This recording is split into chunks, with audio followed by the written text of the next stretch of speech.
Greetings, truth-seeking students. Welcome to another lecture from the School of Truth.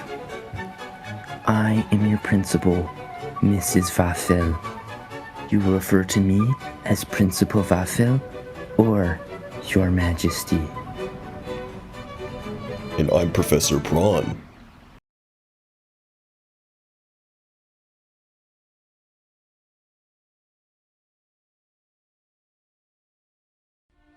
This will be the first lecture of many in this course.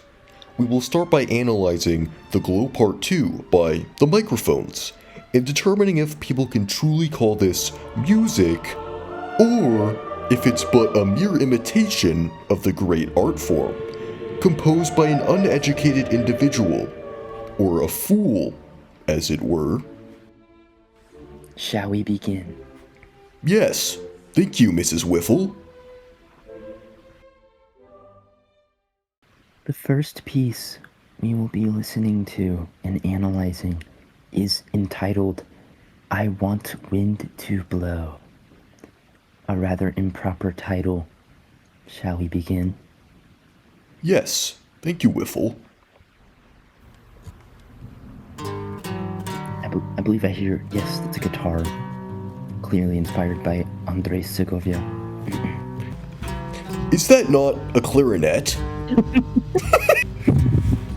The recording of the instrumentation here sounds rather amateurish. One mistake marked. Oh, this singing technique is just beyond improper. As a vocal teacher with a degree, I am just beyond insulted by this dreadful performance.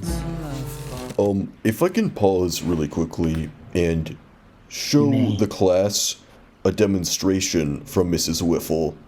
Can you show them how to sing properly? Gladly.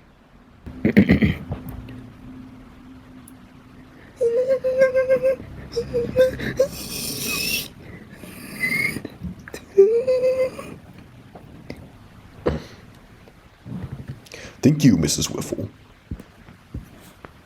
Gladly.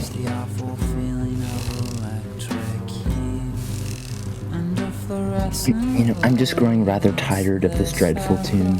I think would be the best for the pacing of the lecture and for, truthfully, our own ears, just to skip along to the next piece. Correct. Oh. Next song. This sounds like a mere copy of the first piece. I'm noticing a severe lack of diversity and variety within this track list.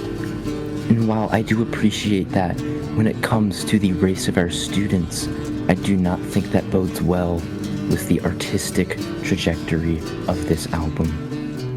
Another mark. Next. Correct.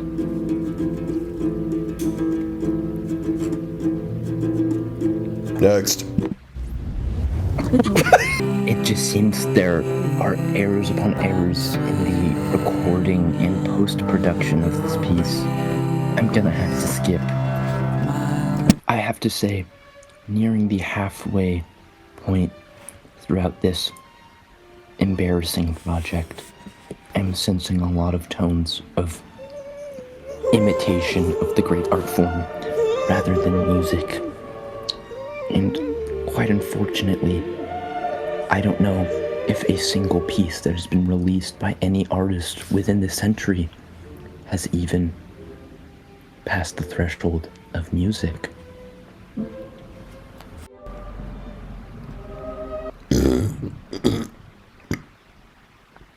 Excuse you. Thank you, Mrs. Whiffle. Awful. No. Oh, I could absolutely hear this in an iPod commercial. You are telling me, Prawn. The kick drum is off beat. Yeah, One mark. I'm feeling rather queasy with just how incorrect this is. I'm gonna have to ask you to skip. This may be one of the worst musics I've ever heard. I can't help but agree with you, Professor Prawn. Not I mention the unbelievably amateurish guitar playing. The great classical guitarists of the 20th century would be rolling in their graves. And I just can't help but shed a tear listening to such a piss on the grave, as it were, and a mere cash grab. There's certainly urine involved. Oh, another error. Oh, okay. Pause. I think we've heard enough.